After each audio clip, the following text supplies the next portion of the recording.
Hello, everybody. Hello. Welcome to another Saturday at 5:30 Pacific time. I'm Kazri Hecate of Hecate.com, and we have Yagoda here. Today, we're going to be talking about The Fool's Journey, a storytelling form of predictions. And we do always love questions and comments. Probably a lot of information this time, but it's not broken into sections, so it'll be a little more flexible and flowing, I think. And if you aren't already subscribed to the channel, please consider hitting the subscribe button and liking this video if you like it. And yeah, I'll put more information up about how to contact us later, but let's just get into that. And you could maybe introduce yourself a little bit, Yagoda. Yeah, hi. So I'm Yagoda. I'm a spiritual teacher, an astrologer, a tarot reader. I'm also a reiki healer. And here with Kazri, we live stream about the basics of each of these esoteric cards every week. And we start with things that are very simple so we can help even those who don't know much about these things yet. And we also do mini readings of your charts from each of these disciplines. And we also do mini tarot readings. So if you have any questions and you happen to be here, not on the replay, but on the live, feel free to ask anything you want about, your life and your chart, about the content that we're posting. And right now we're starting to get a bit deeper into those subjects because it's been a while that we've been streaming. So we're kind of start with the basics of tarot. And if you're watching this on replay, actually I recommend that you watch that first and then watch this one second. And this is more of an explanation of a deeper meaning of Major Arcana, which is something that people who actually start being interested in doing tarot themselves go into. So if you are someone who wants to start doing tarot, definitely this is for you. But even if you are somebody who just does it for yourself or who wants to understand the readings that you watch from other readers, you can kind of, check the reader and see, okay, they're saying this about my life because this card is what it means. So in a way, it kind of can hold the readers you have accountable. So it's good to be a conscious, spiritual content consumer. So I think it's kind of, for everyone, it's kind of the purpose of those live streams so that you can learn and connect easily with all those forms. You want to say something, Kazri? I do. And yeah, when you mentioned watching the previous one on tarot, I do have we're live streaming to Yagoda's channel as well, but on my channel, I'm making a playlist of all the Yagoda things and to all the astrology things and then all of the tarot and stuff. So you can find it that way.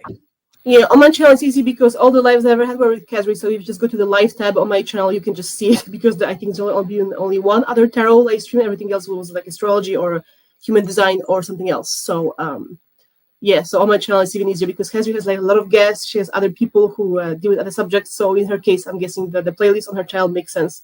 On my channel, the only lives that I've had so far were with her. So maybe in the future I'm gonna have to create a playlist with all the other people I'm gonna be streaming with, but we will see how that goes.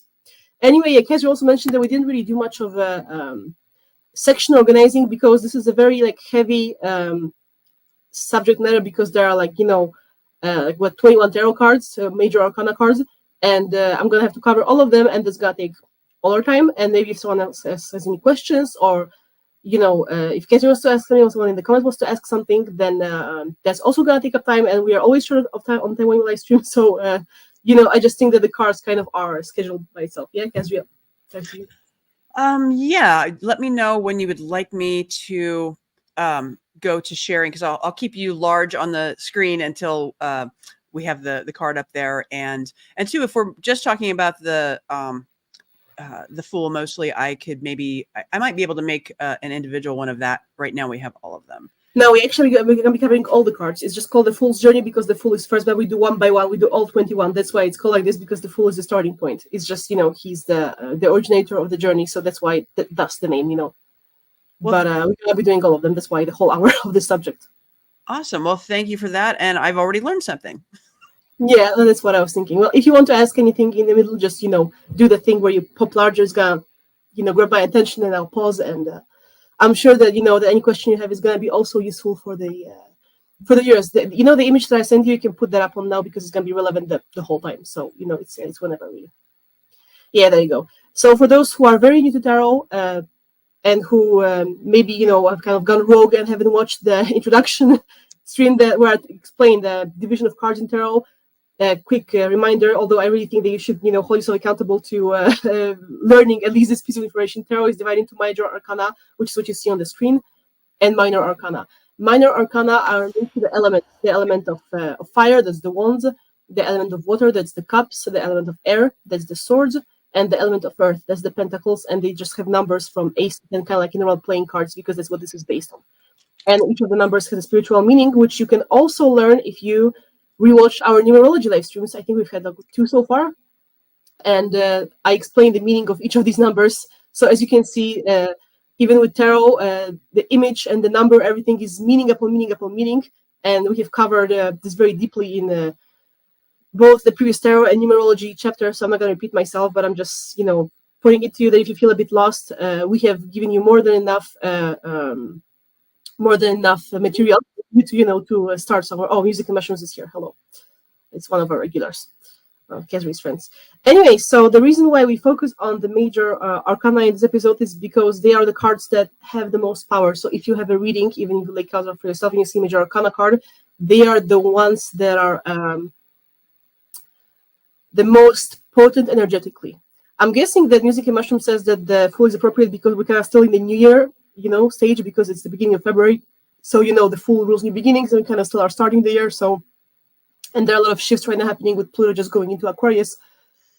And I think that this is what they mean with this. But we're not really covering transits today, just the general energies. So yeah, I'm thinking actually that maybe we should also cover the Minor Arcana, next time. I just wonder if we could cover all the Minor Arcana in one episode, because with Minor Arcana you have 4 elements, and you have like up to 10, so it's like 44 cards. Here we have 21, and I'm worried about the time. And with 44, we might have to do each element in a week, but that gives us content for next month. Yeah, we could do that. Do it by element, maybe. Yeah, because it's always nice too. I don't know if we didn't talk about doing sort of a reading for anybody. Sometimes people like that towards the end, but not always. We don't have to do that necessarily. Yeah, you see, my issue is that I take my spiritual understanding for granted, so badly, that I think, well, that should be obvious. And then someone asks a question, they're like, no, I want to know that. I'm like, okay, well, I guess I should talk about it then. And then as I was talking, I was thinking, well, the Minor Arcana are pretty obvious. And I was like, no, you should talk about this. People are not going to think so. They're going to want an explanation. They don't have, just not to sound shameless, but this is one of my biggest talents. So I kind of grasped the understanding of this quite fast, just like someone I don't know is good at baseball, maybe, which I'm not, by the way. But some people have a talent there. This is my talent. And then I'm kind of thinking well, it should be easy, but then it's not. It's like the kind of person that kind of cooks without looking. They just use a pinch and they're fine. The person who needs a measuring cup for everything, because otherwise they oversalt and it's unedible. So it's like that here, basically. So I guess I just told myself that I should be doing the Minor Arcana also during our next live stream. So if you want to watch that, stay tuned, subscribe to both me and Kesri, and you'll see it in the future. But we're starting with the Major Arcana because they are the more potent, more base energies, and they're basically the ones that always pop up readers' attention. Also, if you again are watching your reading and you're or you link cards out for yourself, the Major Arcana, which is what we're covering today, are always going to be the main theme of your reading. They're going to be kind of like the guiding light because of the pull of the energy. They have the strong pull of energy, the strong vibration. They have the pure embodiment of the number, while the Minor Arcana are kind of more like their minions. So let's say the Major Arcana is going to be the main theme, and the Minor Arcana is going to show you how that is going to develop, and more like the background, the details, the coloring of how that's going to look. And another reason for that is the subject we're covering today, which is the Fool's Journey, is that the person that you can see on each drawing in the Major Arcana set is actually the same soul. This is the kind of the crux of it. It kind of represents the reincarnation, the evolution of the soul. This is the whole point of it, that all of these cards are basically the universe, God, incarnated in different stages, and all the stages are equally valid, and they serve a certain maturation. It's like, let's say you take a human being, and from age 0, since they're born till age 90, like you cannot really say, well, I'm just going to cut out 1 year from your life because the decade wasn't that important. Every decade, even if it was less fun or more fun, contributes to your growth, right? And it's the same with tarot energies. There's always a rhythm. There's a certain necessity to obey a cycle where everything is a consequence of the next thing. That's something that I teach a lot in both astrology and in tarot and in numerology, that everything is a consequence of the previous stage. And if you have something next coming, it's going to be the consequence of what you're going through right now. So tarot is no exception. It works the same way. So yeah, I think that's kind of enough for the beginning disclaimers, and I can just dive into it. Okay, so the reason why this is called, our friend is called Jordan. I always forget their name. Okay, so the reason why this is called the Fool's Journey is because the Fool is something we already covered before. Actually, is the embodiment of God Himself, of the universe. And as you can see on the picture, he is kind of like carefully sitting on the ledge of this cliff, and he's ready to jump and leap off, because this is basically telling us that the universe, God, which is embodied by the zero, the infinities, the circle that has no end and no beginning, is ultimately a carefree, maybe even reckless, like a crazy being that just wants to explore life itself and wants to explore itself also, its own reactions to existence. And that's why often, we ask ourselves the question of, well, why am I having such a hard life? Why do I have to deal with getting out of addictions and abusive relationships? And the sad answer is that God thought it was fun. Like, I'm not even kidding you. This is how the universe works. Like, sometimes you look at people's lives and it's like, who was high when they sent me to this earth with this life? But the universe doesn't have that duality judgment that we have. Oh, this is good, this is bad, this is painful, this is not painful. The universe thinks every experience is essentially conducive to your growth, your development, and so every experience is interesting. So the universe thinks more in categories of, well, I've already done this, so I'm bored of this, and this doesn't serve my growth, or I haven't done this, so I'm gonna do it even if it really sucks, and even if I used to better, I'm still gonna do it just to grow. Because growth and expansion, maturation is the basic interest and principle of the universe. And this is the kind of attitude that we have here with the Fool. So if this appears in your life, it can represent the part of you that is in touch with that aspect of God, the universe, which essentially is always good in life. Why? Because even if you fall hard on your ass, you're going to learn something. That's why in life, people always say that you should try something new, even if maybe you're being reckless, then it's always going to ultimately teach you something, even if it's going to take 10 years of maturation. And because the universe doesn't think in terms of one incarnation, the universe kind of thinks, well, even if you don't manage to make it in this life and you'll die, you're just going to reincarnate, you're going to have another life, and you're going to have fun with that one, you too, and you just won't care, So our limiting thinking, that we kind of like stress on, like, oh my God, I'm 30, I'm 40, and my clock's ticking. God, the universe doesn't really think that, they don't care, because they think in the matter of infinity, when time is a construct for them. It's a construct like building a dollhouse, where they can just put themselves and us as an aspect of them there to just play with it and see what happens.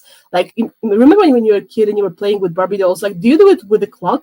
No, you were doing it by yourself, and you were kind of pissed when Mama entered your room and said, "Hey, you should go and do your dishes now, or do your chores, or do your homework." You didn't want it to end. You don't watch the time when you're having fun, and that again is how the universe works. So whenever you have this card in the reading, and this is the beginning stage, that means that you're still in the pure energy, where you don't really feel any limitation, and you don't really feel any self-imposed restraints or societal imposed restraints. You just go with the flow.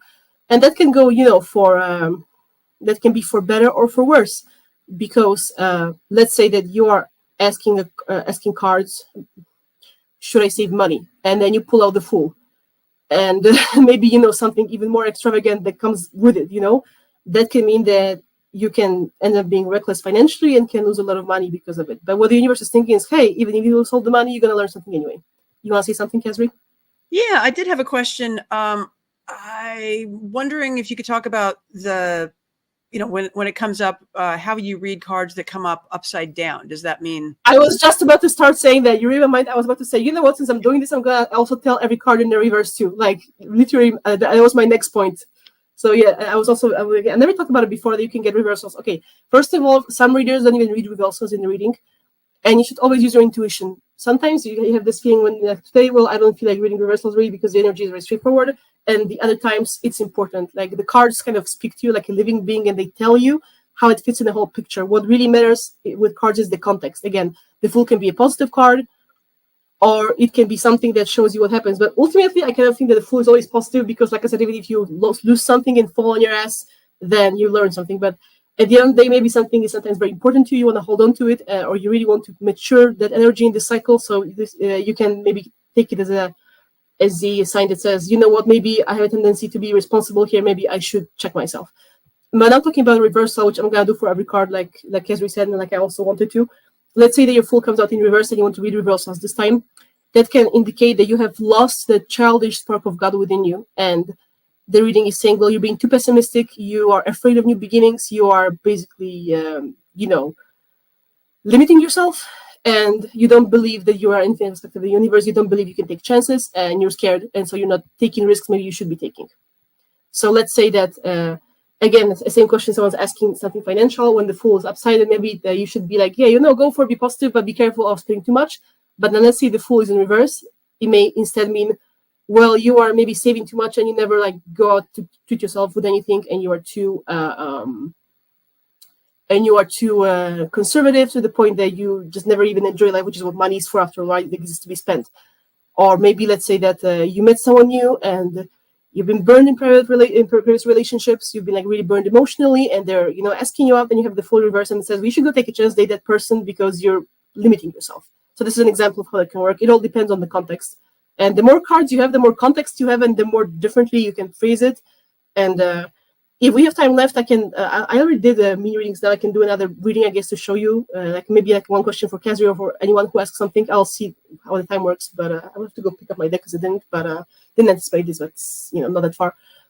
And yeah, so you can maybe see in the context how this is going to work, and that's why it's important to kind of also psychoanalyze anyone with the tarot cards, because you have to know what's happening. The cards are tools of interpretation, but you shouldn't be shooting in the dark. You should know as many facts as possible, because this way you can just give a more accurate reading.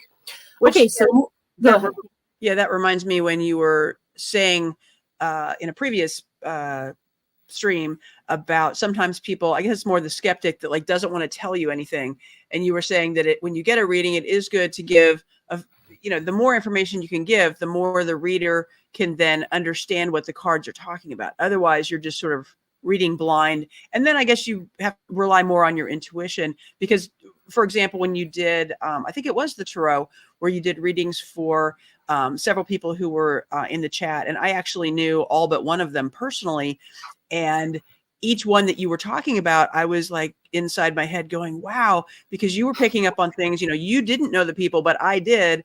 And so even though here in the chat, of course, you don't have verbal, visual cues, and you don't get a lot of information, but yeah, psychically you picked up on a lot of things. You're making me blush. So, anyway, yeah, I know, because this is, like this is a gift that's also like a curse if you want to be very social. But you're right, I'm very sensitive to these kind of things, and a good reader can in a way see through you. But I think that a lot of people, they kind of just kind of withhold on the reader because they're trying to either tease them, which is it's like when you go to a therapist, do you tease a therapist or do you tell them what's going on? Don't fool yourself. Tarot is, you're going to a therapist when you go into a tarot reader. This is what you're going there for. You're not going there for anything else. Don't even lie to yourself. This is a form of healing. Like you're looking for an answer to your problems. That's normal. Like if you think you're going there for anything else, then you're just lying to yourself, because otherwise, why would you even do this? You're lost, and you are so lost that you feel like all the modern world doesn't have, answers to your problems. So you're looking for something deeper, because your problem is so deep that you look for like even higher level of guidance. And so in a way, you're kind of just shooting yourself in the foot. And I know that the other kind of person that just kind of has this wish fulfilling attitude towards tarot, where they're like, oh, well, the cards should tell me what I want to hear. And if they hear the truth that's unpleasant, they're like, oh, you're a bad reader. And then, they kind of, these are the kind of people that think that a pill is going to save their life, instead of actually trying to do, shadow work, character work, which is, always a problem. But, you can't help that. I'm wondering if you want to say something else. Do you want to say something else, Kazri? Because I don't know. I heard you do something. I almost wanted to say something. I actually took the card down just because I felt like I wanted to have you big for a little bit. When you go to the next card, I think I can even move it around so the next card is centered. And I think I forgot, we were talking about reading people. I don't remember what I was going to say. Okay, so I can kind of sense you doing it, and then you didn't on the screen. I was like, "Do you want to say something?" Because I'm picking up on it. Anyway, you can go back to the picture. We can move on to number one. Yeah. So the next stage after the Fool is the Magician, and if you watch again, like I said, our previous episodes, you will know that the Magician is ruled by the Sun and number one. And why is that the case? Because after the Fool, where we feel like our possibilities are limitless and we are, so optimistic, so we're risk-taking, with the Magician, we really embrace our power of manifestation. That means that we start taking that endless risk-taking possibility and applying it into manifesting our desired results. So right now, imagine put yourself in the position of being the universe, God, or whatever, and first in the Fool, you said, okay, well, I would like to explore myself in the universe because it's fun and because I want to know myself. And then with the Magician, you're starting to make first plans about, okay, what would I like to do? What would I like to do first? What would I like to manifest? What would I like to see? What would I like to command into my reality? How would I like to feel? So there's a high degree of a positive control there, where it's where we manifest what we will. That's why you can see that he kind of has, an altar and a cup, and he raises his hand in a commanding gesture, because this is the power where we command our lives from a spiritual standpoint. So let's say that you get a magician in the reading, and you're asking yourself a question of, should I start a new business? That if you get a magician upright, that means hell yes, you should, and you should believe that you can manifest the big success of the business, basically. And also it shows that you should kind of be the leader of the business, and you maybe shouldn't even count too much on others, but you have the power to make this business whatever you want. And then let's say that you get the magician in reverse instead. That may be that you are doubting your own manifestation and creative abilities. So there's something that I noticed with cards that are in reverse, is that sometimes we tend to backtrack into the previous stage with them. It's kind of like we go backwards. So let's say you get the magician in reverse, you kind of return back to the full stage where you can tell yourself, oh, well, the universe ultimately is going to sort it out for me. And you forget that you are also the universe, that you have the divine power of creation inside you, which is what the magician embodies. Now, of course, everything is relative in a situation. Sometimes you have to let go and let God, but sometimes there are things that you can do. And the magician is about the things that you can do because you want to. So you don't even need to have anything grounded or practical there. This is the kind of situation where you can make something out of nothing, because that's what the magician is. He notice his hands are empty, just has this wand where he conjures stuff up, right? So it's kind of like the genie in a bottle energy, You can, you really can make things out of nothing just because you will them into being. That's what matters here. This is not a card that's grounded and practical like some others next after. You will see that they are. This one is not. It's about the willpower that is going to then start moving practical things into motion. So again, like I said, the reversal can indicate that you don't believe in your creative power, or maybe if it's mixed with the other cards, other major arcanas, it can indicate that you might have been misusing your power in that area, because it can also be misused. So let's say, going back to the Fool, let's say it's reversed. You misuse your understanding that something's always going to have your back to, I don't know, waste your money to gamble, because you know that your parents are going to pay for you. This is a misusing of the Fool energy, is that you know that something's going to catch you when you fall, and so you use that to be reckless or irresponsible or wasteful. Again, depends on that's why I said everything depends on the context and the question, because there are just so many ways this can go. Again, I'm going to give you another example at the end of the stream. I'm going to do a mini reading to show you how this can work depending on the question. And this is just something that came to my mind, that it can be like this. And it's the same with the magician. That maybe if it's in reverse, let's say that you're being too controlling. That can also work like this. You kind of like playing God, or maybe you should make space for somebody else, depending again on the cards that accompany that. There may be other indicators. Let's say you have one card in reverse and the other one is upright. You can read that as, well, you shouldn't be doing in reverse, or you're doing that wrong, but you should be doing what's upright instead. So let's say that you have the magician in reverse next to the Fool upright. That can actually mean, well, you shouldn't try to, forcefully will this into being. You should let time manifest into your life. Or maybe let's say it's the reverse. You shouldn't wait. You should do it yourself, basically. You can see how it can completely shift depending on your perspective. Anyway, moving on to the High Priestess, that is right next to next to it. So the High Priestess is the next stage after the Sun. It's ruled by the Moon. It's a more feminine aspect. By the way, you can also, be in that aspect even if you're a man. A man also has his feminine parts, responsible. So here with the Magician, we learn to manifest, but with the High Priestess, we are learning to more so tune into our creations in such a way that we have discernment when it comes to valorizing and divining our creations. Because the magician kind of creates everything that he wants because he wants it, but he doesn't ask himself if it's good or bad. He kind of does something because he wants to. And then the next stage, being the High Priestess, let's say that in the magician, you start your own company. In the High Priestess, you say, well, I released, 10 different products in my shop. And as you can see, she has these black and white columns because the High Priestess is about feminine intuitive judgment. It's the first moment when we start asking ourselves questions: is something is good or bad for us or the role or the way we feel about it? So basically here in the example with the company, let's say, well, these 5 products are good and they are, people like them and they help the world, and the other 5, they pollute, so I'm going to get them out of my store. Just an example. So here you have this divine power, intuitive judgment, where you make the right call but it's based not just on logic, but on higher spiritual principles. It's a card of intuitive judgment. It's where we develop that. Yeah, Kaz, you're saying something? Yeah, I have a question. I noticed the letters on the columns. Is the J for justice? You know what the letters stand for? Or Yeah, actually, there are disputes about that. Some people have different opinion. Like, the thing is that tarot has like there's such a different like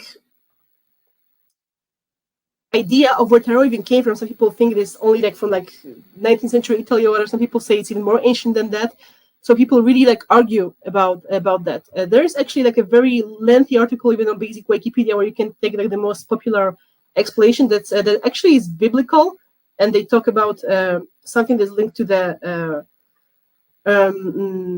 Temple of Solomon. Is like a whole Gnostic, spiritual tension. I'm not going to go into because it's like a whole. There are like many lengthy paragraphs, but essentially, what matters, the meaning that you want to know as a newbie, which I think it's the accuracy of this meaning cannot be disputed, because what matters here is the accuracy. Is the yes and no, is the divine feminine, divine masculine, because God Himself, the zero, is everything. So He doesn't divide Himself because He's everything at the same time. In the magician, we kind of are in this. Let's say we're in the Garden of Eden. The magician is Adam, who hasn't met Eve yet. He thinks he's the man, as in he's the being, and he was made in the image of God. The idea of gender polarity, which by the way is a thing in this universe, even in things like physical objects, right? Or even inside us, where we are an infinite mix of these polarities. This is born in the High Priestess. So this is essentially the presentation of divine masculine and divine feminine. And the letters come from some sort of, prophets and mystics from the Temple of Solomon. And I don't even know how to pronounce them. Like, I'm going to give it a quick Google. Give me a second to see the names, because it's quite common. One is called Boaz, and the other one is called, I would pronounce it Jachin, but I'm Polish, so maybe Jachin is how you pronounce it. They're just names of prophets. One starts with B, the other one starts with J. But what matters is the masculine principle polarity. Are you satisfied with that answer, Kazri? yeah, well, and I'm noticing, because the Fool is 0, which is sort of outside, the 1 to 9, or 1 to however far we count. And then the Magician is 1, with the High Priestess being 2. It makes sense that it's the beginning of the duality, the yes and no. And then just in numerology, B happen in English, B is 2 and J is 1. So in some ways, that's that not knowing anything, I could maybe do that. And then 2, they have one being black and one being white, so they're the opposite of each other. You're completely right, and you can even see that the J that is 1 is white, and the B that is feminine is black, because from a spiritual standpoint, the feminine polarity is the one that is the darker, doesn't mean bad, just darker, and the masculine is the one that's the light. It's because these two polarities need each other to exist. If you would have only the light, only the masculine, there would be no container for it, and so the light kind of burns itself out and it feels unsupported. And the feminine, the infinite black hole, has the infinite space to contain the infinite masculine light, and reverse, the feminine needs the divine light to illuminate the darkness. So it's kind of like, to put it crudely, like with sexual behaviors of at least mammals, that there is basically an space to insert, and the thing is being inserted. Basically, this is how the universe works, right? It is just the most crude form of it, and it already starts here in the High Priestess. And if you're also looking for symbolism, she has like always a lot of symbols and some sort of scroll around her, which symbolizes the divine law of the universe. So this basically shows that her judgment is not based on ego, which is what the magician would do more. It's more like you're supposed to be egotic in the magician, because the magician is about you. So there it's correct. But by the High Priestess, we are entering some sort of like realm of objectivity, which is what starts happening when you have any polarities that you have to start reuniting and consoling with each other, because then you have to have some sort of diplomacy so that they can exist in balance. Otherwise, one is going to start overpowering the other, and the High Priestess is the one that guards that. Go ahead.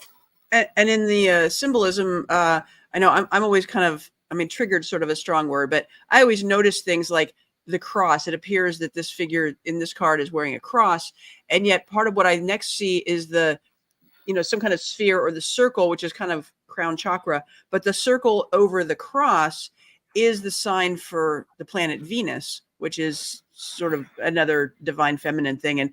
And I think the general, at least the way I learned it with the different symbols in astrology, is that the circle or the curve is the feminine or is the spiritual, and then the cross is the masculine or the material. So like the Venus is the spiritual over the physical, and like Saturn has a cross at the top and then a curve underneath. So that's kind of the material over but yeah, I'm wandering off. We can talk about the High Priestess and move on to the third card when you're ready. No, actually, I'm very happy that you said that, because what you said is that you saw a Venus symbolism. The Venus symbolism actually fully matures in the next card, the Empress. You can see that there it is. The little heart down there. This is the actual symbol for Venus. So what happens is the High Priestess is kind of what happens before Venus is formed, because it's the consecutive order. You can, you're very like smart visually that you saw that kind of like she has the components for Venus on her, and then they solidify in the High Priestess, because it's a fluid growth process. And you can also kind of see the crescent moon at the base of her as the symbol for her intuition. And if you've ever been to like a Catholic church, there are so many pictures of Virgin Mary that she stands or has this kind of cross at her feet. And all of this symbolism mixed with the High Priestess is all the same feminine figure, basically, that's worshipped in all cultures, spiritual. People just call it different names, And then all the religions argue, well, no, this is Catholic, no, this is Islamic. It's all the same figure. It's the same divine feminine that exists in the universe, There's no division. And moving on from that towards the Empress. The Empress is an interesting card that kind of questions or starts dividing the idea of a different expression or more subtlety in the whole masculine feminine polarity, because by High Priestess we only have these two simple energies. It's the beginning of when the universe decided that there's going to be a law of masculine and feminine, which, by the way, if you study the Hermetic principles, which we can also do this is a good topic for a live stream. I'm gonna write it down that we should do that, because it's a very long one. The Hermetic principles, I will, I'll write it down so I can remember it. But it's for next time. I just, got inspired. I have to write it down so I don't forget. Well, one of the Hermetic principles is that, everything in the universe is divided into masculine and feminine. So essentially, first, there's just the idea of division. That's the High Priestess. But in the Empress, the division further crystallizes itself. So if you put these three cards in order, as in the Magician, the High Priestess, and the Empress is kind of the polarity of the Magician. Well, the Magician is the ultimate masculine force, the pure, sheer radiating force of will and light. The Empress is the sheer feminine force, and the High Priestess is kind of more in between. Which is why the moon, has phases. The moon waxes and wanes because it's dualistic. But the Empress actually shows us that the ultimate abundant meaning in a woman's life is her femininity, because Jupiter in astrology, technically, which is what the card is ruled by, number 3, Jupiter is a masculine planet. It's the planet of male provision. And this card shows us that once Jupiter attaches itself to the feminine force, it becomes Venus, the feminine force, basically. That a woman that is high in Jupiter becomes very Venusian, because only she is able to generate that feminine power. That this is what matters here. And the Empress basically represents the ultimate abundance of flowing creativity, but also female sovereignty. The High Priestess has more of a neutral psychic power, but she's kind of more of a medium. She's not really fully embodied. She kind of flows, and she's more ephemeral.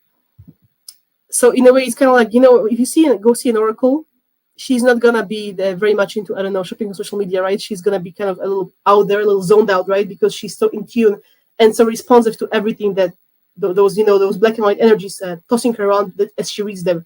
The Empress kind of is where you get the female identity through the Venusian embodiment of Jupiter, where instead it's the feminine that's fertile. It's the ultimate female authority. While the High Priestess is more so the feminine that's more neutral. The Empress here starts to get some things like sensual power, for example. On some decks, you're going to have an Empress pregnant with a belly, where you see a woman that has power through, the power of conception and conceiving a child. And that's also why the little heart there with the Venus symbol is kind of like a symbol for a vagina, being a symbol, a power of life-giving, and with all the plants around her. So it's kind of when you start to really descend from the impartiality of the high priestess and enjoy the femininity for your own gain. So you can kind of see how, as the universe is on this journey, it flips through genders completely fluidly, completely based on what it wants to learn at a given time. And this is kind of the reflection of what happens to us human beings when we reincarnate. That's why you could have been a guy 10 times and a woman 19 times, whichever you need to learn something, and the universe really doesn't care, right? And then in this generation, when we have such an interesting world, you might be just transgender because it's what the soul wants to learn. It wants to have the experience, right? Or maybe you have like a very strong wound related to one of your experiences in the past life, and maybe you get this kind of experience to heal that, basically, to embody transitioning into one of the forms that can happen, which is why, we have such interesting soul experiences incarnating right now in our time, because it's a sign of, like, in a way, a very hard spiritual mission. The Empress is this state when, as you can see, she also has like a flower crown and stuff, when she's very comfortable also sitting and relaxing more into her body. The High Priestess kind of more like she stands very upright, very straight, but it's kind of like she has the body more like a vessel for communication. The Empress kind of enjoys her body. This is the moment when you start to enjoy the female body in your feminine power. And after the Empress, we have the Emperor, and the Emperor is ruled by number 4, which we covered before, that is ruled by the North Node, with also a hint of Saturnian glimpse. And this is the first time when the energy has become so fertile and so overflowing and so abundant that there is some sort of a need for order and structure, because it's kind of like having a garden that you never prune, At some point, you just need to, cut the weeds, make some sort of flower beds, or, remove the bed weeds that choke your roses, and give it a sort of a structure so that you can fully take account of what you own, or otherwise you just get lost in everything falling in your face. And the Emperor rules that feeling. This is the moment when the Empress has created so much, she birthed so much, that the Emperor steps in and says, okay, that's enough. Now, before you create anything else, you're cleaning out your closet. The people in the tarot community like to joke that the Emperor has a strict daddy energy. So, it can, well, let's say that you have a romantic reading and you pull out the Emperor. That may not be the best, because you maybe have a hint that this guy that you like is controlling or something, but maybe you're a woman that's a hot mess and you need someone to kind of maybe put you back in your place, just, jokingly. Oh, one more thing, I completely forgot to do the reversals for the previous cards because I got ahead of myself. So let's say, did I do it for the High Priestess? Okay, so let's say you High Priestess. Yeah. Go ahead. What? I think maybe you didn't, other than 2. I don't want you to rush. I think we have a lot of cards to get through, and I don't know. Yeah, we could have done the math to figure out how many on each, but maybe you probably know what you're doing. I would rather do reversals first and do less cards than not do it in order, because it has to be in order for it to make sense. So yeah, for example, let's say I covered the Magician for sure. Let's say the High Priestess in your reading is reversed. That means that you struggle to connect to your divine feminine intuitive powers. That means that you're afraid of your psychic powers. You're afraid of the unknown. You're afraid to connect to your higher aspect, or you're afraid to make a decision based on emotion with the High Priestess. So let's say that you have to make an intuitive call about, where you want to live or something like this, right? And you have like set some options to choose from, and you feel like your heart is pulling you somewhere, but your reason or your wallet is pulling you somewhere else. With the High Priestess in reverse, you have to choose with your intuition and your heart, and you're afraid of that. This is what can happen. Or maybe the situation is the opposite, that there is something that you should do that's more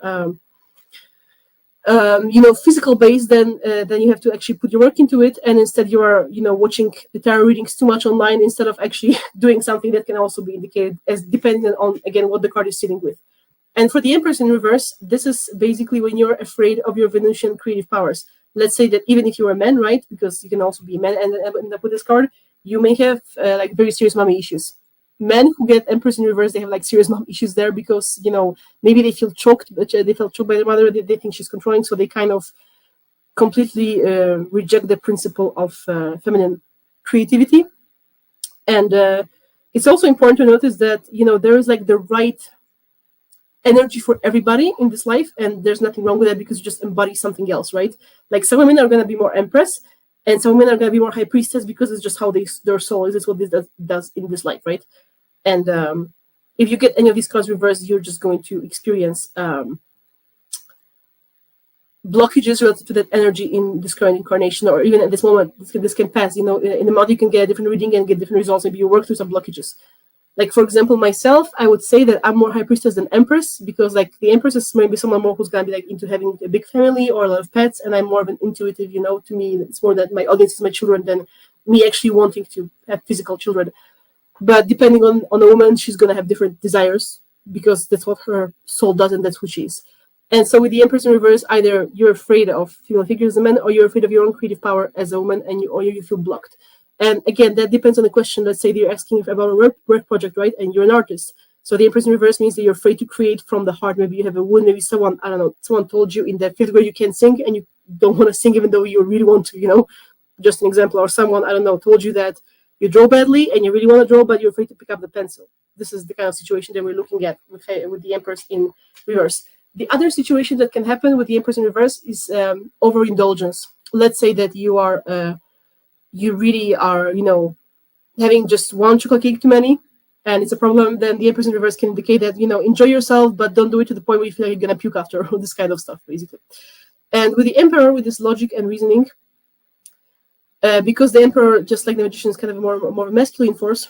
Let's say that it's in the reverse. It can mean that you are too structured and you are trying to micromanage something. Micromanage is a good word here for the reversal, because sometimes order is needed, but sometimes there are some things that you just can't, put in a box. Life is complex like this. So let's say that you have a love reading and you get the Emperor in reverse. That means that you're overthinking it and trying to put the potential partner into a box and say, oh, this is going to be an asshole just like everyone else I dated. This is the kind of energy that you can get, depending on the question. Or go ahead. Yeah, I have a question about the.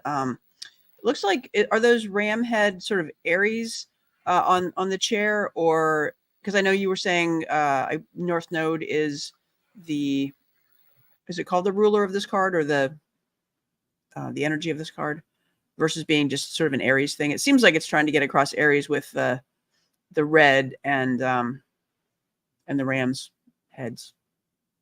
Which I know every card is different. A different deck would have different imagery, but yeah, this is the traditional Rider-Waite that we use, and I honestly really love when people create their own decks. They're so beautiful. Like one day, if I had like a digital art thing, I would have to do it myself, because I used to like to paint when I was a kid. I guess it could be fun. Technically, this card is ruled by the North Node, like you said, but the Emperor, yes, he's sitting on a chair that has those ram heads, and if you can see it, he's the pixels here are kind of not really that clear, but if you see another deck, you can also tell that he has another ram's head. I think it was somewhere on his clothes. I can't see it here because too much of a low pixelation, but there's another ram somewhere there on this card, and that is basically the expression of the positive power also of Martian energy, because the Ram and Aries is ruled by Mars. So here, basically, Mars, think of the military. When you have like a regiment of soldiers, they're all perfectly ordered. There's like, I don't know, the lieutenant, the sergeant, they all have ranks. Everyone knows who's who. There is a perfect chain of command, and the troops, they sit in ranks. They don't just, go around dancing wherever they want to. They have to be organized. This is the positive aspect of the Emperor, the masculine organization, in a way. So here Mars is kind of positively interplaying, and this is something that you can learn from Vedic astrology. Interesting tidbit that in Vedic astrology, which by the way you can also find on my channel, when I have a podcast where I talk about it. I use a traditional Vedic book to explain it. I kind of paused because there was so much information, I get tired, but I'm gonna keep doing it. Where in Vedic astrology they believe that the North Node rules what is called the planetary army, as in the energy forces that you have at your disposal to use in your life, basically. So as in every atom and particle in your body is like a soldier that works to, I don't know, digest your food, get your ass off the chair, or even regenerate in your sleep, this kind of stuff. So in a way here, he embodied, and also I think in Vedic astrology, there's an order of planets that has a certain meaning, basically. And in that order of planets, the North Node falls right after Mars. So in a way, the North Node is a mastery of Mars.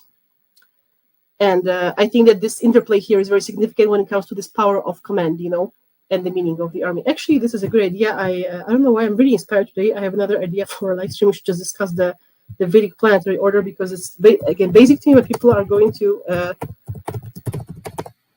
want to know that. So we just have 12 topics for the next 2 months, if not more. Nice. Very excellent. Okay, so moving on to and like I said, if the emperor is in the reverse, that can be too structured, too commanding, or too authoritarian, and maybe you're not letting someone else also express their opinion. So it's kind of like I kind of like to joke that the emperor in the reverse can be like a definition of an abusive boyfriend. If you're pulling in a love reading, but it all depends on the situation. Sometimes you need a general in your life; it's just circumstantial. Sometimes you have to maybe be your own general. Again, all depends. So moving on from the Emperor to the Hierophant is ruled by Mercury, and you can see that this card, just like the High Priestess, has a very strong duality. It has a very strong, symmetry, and there are these two guys that kind of listen him at the bottom, and there's like almost religious, symbolism. It's because the Hierophant represents the knowledge, the wisdom, and the fact gathering that came from being in a stage of the Emperor. So I would say the Hierophant is kind of like the masculine equivalent of the High Priestess, where it also has this impartiality, because you see the Emperor and the Magician, they are masculine forces, but they don't have this impartiality. They have a goal, and they're just going to follow this goal, which sometimes you need. And it's the same with the Empress, only she's the woman that's going to go for her goal of abundance. But the High Priestess and the Hierophant, they have this impartial, objective judgment. And here, you want to say something? No, I was just moving it because you were mentioning the other cards. I thought we'd. Yeah, it's a good idea. I mean, I agree that it's good to show the people who are not very good at or who are new at tarot. Yeah. So basically, here we enter the phase of impartial masculine judgment with the Hierophant. And again, these pillars, just like with the High Priestess, they represent certain laws, and you also have the the followers that listen to his counsel, and the followers also have some sort of a priest robe. So if let's say that it's kind of like in church, first you're a priest, at least in Catholic Church, you're just a priest like the lower guys, then you're a bishop, and then you're a pope, basically. So the Hierophant is more like the pope, and these guys under him probably are like some sort of archbishops or something. So if the High Priestess represents the height of feminine spiritual power, the Hierophant is about the masculine spiritual power, which is about being able to reconcile logic and intuition together to form a coherent fact gathering session, as opposed to the Emperor, who is kind of more strict and more still in a stage where he's kind of like yelling at his army to get in place. The Hierophant has his army in place, and he's looking at a higher concept because he can. So in a way, go ahead. And numerologically, with the Emperor being a 4, which is that structure, and then the Hierophant of 5, which is change. It's specifically really not structure. So yeah, bringing in other energies. Yeah, absolutely. I think that you have a very good point. You're good at this too. You should say more, because you have. No, I'm just saying. If you have an impression, then you should talk about it. You're probably gonna put me to shame or something. But yeah, you can see that in a way. Again, the spiritual aspect is very hard in this card, and I think that this triple cross that he's carrying, because I don't know if you can see, it's a triple cross. You also have it in some religions. I'm not sure, because I was raised Catholic, so I don't know much about other religions, but I think that I think in like the Eastern Church, this cross exists. Oh, I know, the triple cross is what the Pope carries, because the Hierophant is the Pope. It's the ultimate symbol of spiritual authority, basically. So that might be the like the Trinity idea with the 3, because I can't think of what else the 3 crosses represent, as far as because it isn't very clear. But you're saying it's a vertical piece, and then it has 3 cross pieces. Yeah, some people also say that it's about the nails that have been holding Jesus at the cross. But I actually like your interpretation, because again, it's the same as in the podcast that I've been recording for my channel, is that all these books, all these cultures, they talk about the same thing in different ways. Like the whole Holy Trinity thing that's so pronounced in Catholicism or even in Catholic culture, you can find the same thing in this Hindu book from thousands of years ago that I've been reading. That essentially you're saying something? Yeah, well, my general understanding is that the Maiden, Mother, Crone, Trinity is what is converted in Catholicism to be Father, Son, Holy Ghost, just sort of, I guess, changing the gender of that, which is funny because, of course, spiritual things are really beyond gender, but I guess it does make a difference to your, average Joe, whether, God is he and him with a capital H and all that kind of thing. The Trinity feels, I believe, would have been female originally, and just thinking ancient wise, even the idea that women, bleed every month and live, like from a primitive, like when you don't know anything about what that's about. Wow. Like, who's the miracle here? The men who are stronger or the women who actually bleed but don't die every month? So probably ancient times, women were revered, because too, where do the new people come from? They come from the female. And if you don't know maybe procreation, even though maybe people figured that out, when children look like the parents, or, when you see, with, I guess agriculture came a lot later, where you can see, oh, look, the brown cow and the white cow, or I guess there's no white, but, you see the combination of things where the offspring look kind of like both of them. And you say, oh, there's something going on here. It's not just that the female's creating out of nothing, but yeah. Anyway. God is a woman. I agree. Anyway, jokes aside, it's very funny that you said that. Actually, the whole archetype of Father, Son, and Holy Spirit is, in a way, it's a mix of creative energies of the universe and the whole Mother, Maiden, Crone thing. The Mother, Maiden, Crone thing is more of an Empress energy, because it's something that exists on this earth. It's strictly Venusian energy, how things are in the maiden stage, as in they're young and ripe for the picking. Then the mother, as in they're in the prime creative years, where they're already picked, but they're now fertilized. And Crone, where she's declining, but she has all the wisdom and experience, right? This is a very earthly thing already. It's kind of like a lower level. On a higher level, we're talking about here, the triple cross is what in Hindu they call Brahma, Vishnu, and Shiva, which is, Vishnu is basically the force sustaining the universe's existence. It's like something that's just basically breathing life force into existence so that the world doesn't collapse completely. And then this force that sustains the existence can transform itself into Brahma, which is the creative force. It's basically kind of like the magician creating constantly. And Shiva, which is here the destruction, the destroyer, that basically takes care of all the kind of like garbage that Brahma created that didn't work out, basically. Because if you kind of go into the Hindu culture, which is something that I study a lot because of Vedic astrology, you can see that Brahma, like the god, the creator, he's kind of like a mad scientist. And by the way, it's a very fun fact. In astrology, there are certain planets that are ruled by Brahma, and people that have them in their charts, they often either star in movies or have creations in movies where they play the role of a mad scientist that's killed by his creations. It's a very common movie trope, happens all the time. I don't know if you were watched it. It was a very famous movie some time ago. It's called Ex Machina. It's about this guy that created a female AI, and the director of this movie was ruled by this lunar mansion Vedic astrology. Wow! And the symbolism is very unique. And there's also the placement, which is, by the way, it's funny because it's ruled by the moon, because the moon likes to watch its reactions relative to the environment. The moon energy is also strong in some celebrities.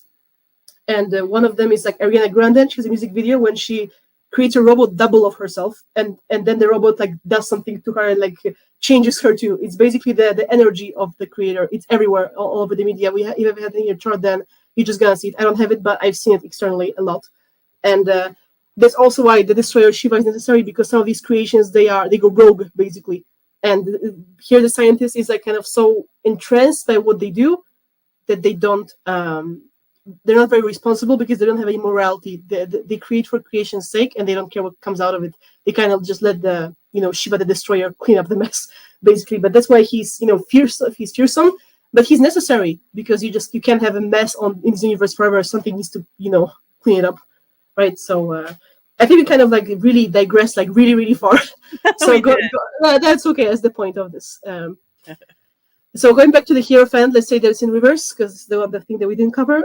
So this may be a situation where you are struggling to be impartial and logical, and maybe you're holding on to something on a personal level where you should actually be able to look at the bigger picture and use your spiritual power of intelligence to be able to make the right call.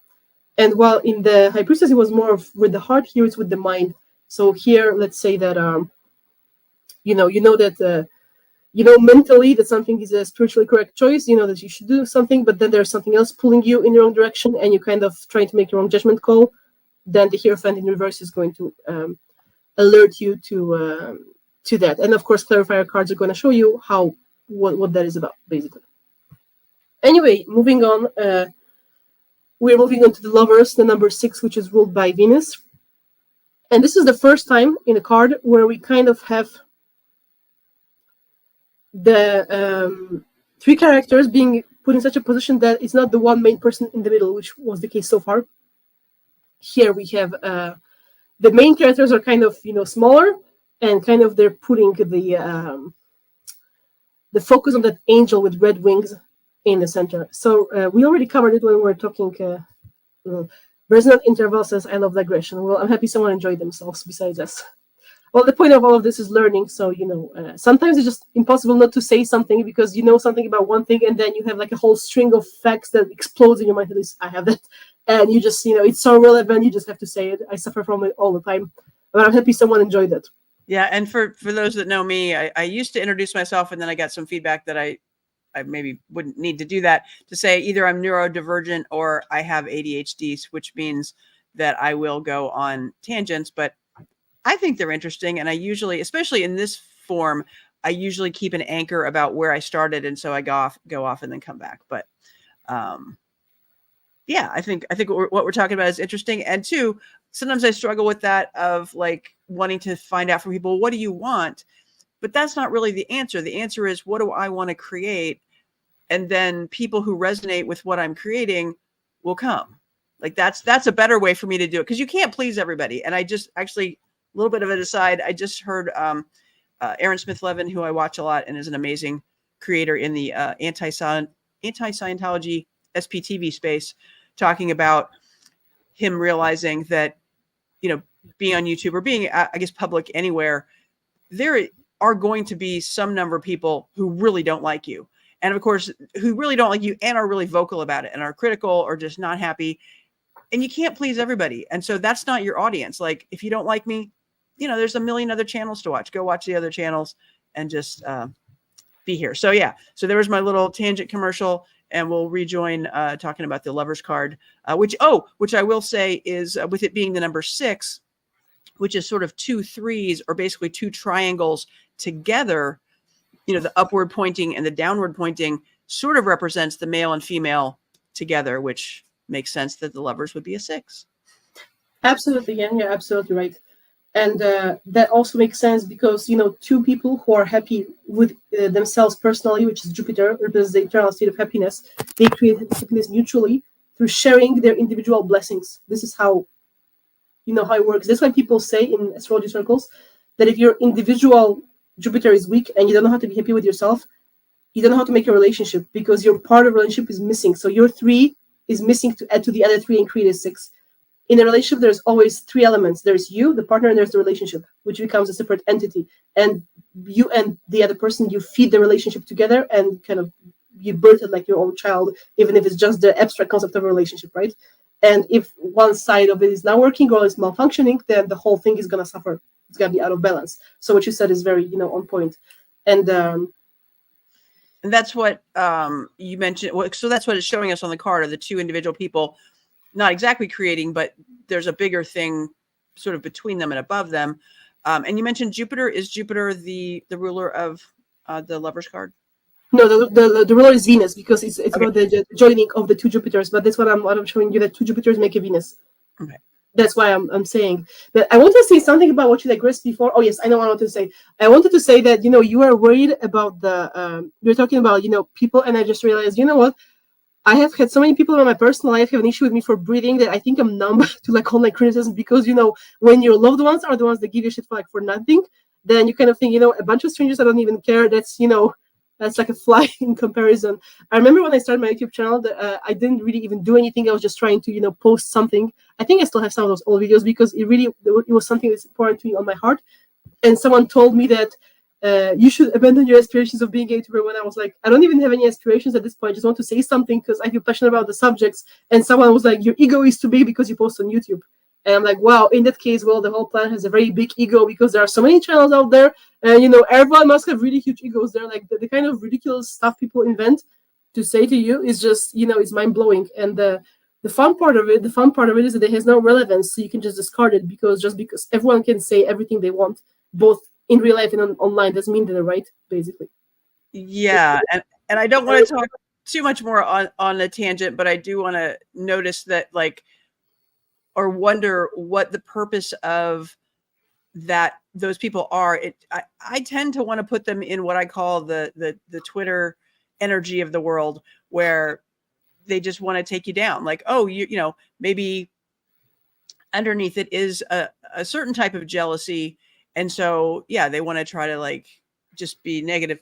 And I'm excited for you that you can just kind of brush it off. I don't know, such a watery person, maybe, that it's hard for me. I'm really affected by things. And I did think about that before I decided to, you know, start doing this almost daily live streaming, because I felt like I could, and so far nobody's really been especially harsh in my direction, but I guess the piece of like, I don't have a huge audience. And so that can be, I can feel sort of sad about that, or wonder what's wrong. And who knows, generally it takes a really long time for people to develop an audience. And two, the most important thing probably is to do it because, like you said, when you started, you just really felt like you wanted to do it, and you put it out there, and because it is a process, and it'll either become something or it won't. Maybe you'll learn something from it and go do something different. But now back to the Lover's card. Yeah, I just think that I was, you know, more. You know, it's funny you said it, and I remember when I was posting for the first time, I wasn't scared about the strangers online, because at the end of the day, they don't care. They're just gonna say something and move on. What I was scared of is like, what if my family finds this and says something? That's what I was thinking. You know, I tend to worry more about my close ones than strangers out there, because you know, at least I used to. And then when I kind of, you know, moved away from the caring about what family thinks, I kind of just had nothing. I had no fucks left to give. Sorry for the expression at this point. So it's more like a personal journey. But yeah, going back to the Lover's card, it's about the union of those two happiness-oriented people that want to join together. And you can see that on this card, that principle that I said, that two individuals create a whole other being with a relationship, is embodied by this angel. And if you look at the face that's in the middle of the cards, on every card from the beginning, there's always some figure in the middle. Here, the figure in the middle is not the people, it's the love itself, it's the angel of love that we see in the middle. So in the Lovers, as the positive expression of Venus, we see that that here it's a celebration of the partnership itself, of the creative partnership, that in a way your ego disappears, which is why, you know, Venus is ruled by Libra, the sign where the sun, the ego, is debilitated, because you have to put down your ego to create something bigger than the ego. You have to erase your self-focus to focus on something grander than yourself. And that's what the card represents. Now, it doesn't have to be romantic, although they look very naked and very happy with each other, but it can be a creative partnership, right? It can be you and, you know, and someone starting a business, or I don't know, or just having a project, or even meeting on a friend level. It's anything when there's a communion, any, you know, Libra energy. So if it's in every position, it indicates some sort of positive form of partnerships, right? But then let's say that the card would be in reverse, depending on what it's accompanied with, or like what kind of card you have next to it. That can be a fear of intimacy, or creating something with another person, a fear of being able to transcend oneself to create something bigger than oneself with another. There can be a repression or a fear of that, or like a phobia of one's own creativity. Because as you can see here, these people, when they're creating together, they're naked. That's symbolic, of course, right? Well, the other characters so far, they've been clothed. Even the Fool is clothed. He kind of just has some rugged clothes where, you know, he puts on he has like some sort of a small satchel, and he goes, you know, to wander around. But here, it's like you have to really lay yourself bare and expose yourself so that you form to the creation. Notice that the creation, the angel of love, is the one that's clothed, because here you kind of leave nothing to yourself so that something bigger can be done. And this is the kind of passion that you have to put into the world to create anything of worth. Like when I write an article or when I go live, I'm exhausted after, and I don't hold anything back, because this is how passionate I am about what I do, and that's how it's supposed to be. So if you have this card in reverse in the reading, that means that you may be afraid of this sort of passion towards your goals or anything that you do, really. When in fact, Venus is a more fierce card than people think, because Venus represents, people think it's all hearts and flowers, and, you know, and people think it's a gentle card, but actually it's a card of ferocity, but ferocity and passion towards a project that you care about. In art, people who have lunar mentions, which is again something that you should learn through watching our live stream of Vedic astrology, people that have lunar mentions ruled by Venus are the ones that are often always represented as artists that perfect their craft to the point of like hurting their body. For example, there's this famous movie, it's called Whiplash. It's about the guy that practices the drums. It was very famous a couple of years ago. And he has like a very strict teacher that he almost beats him, and like his fingers bleed, but he does it for the sake of his art, because this is the Venus ferocity, the ferocity for one's craft, where you really like spend all your energy to manifest something externally, something beautiful that you think is worth of your creation. And this is why you have this angel being the central focus, because when you have this card, God in this card is not the people that created, the God here is in the creation. The same way as in the Hierophant, the God was in the wisdom, not in the disciples. Here, God is in the creation, not in the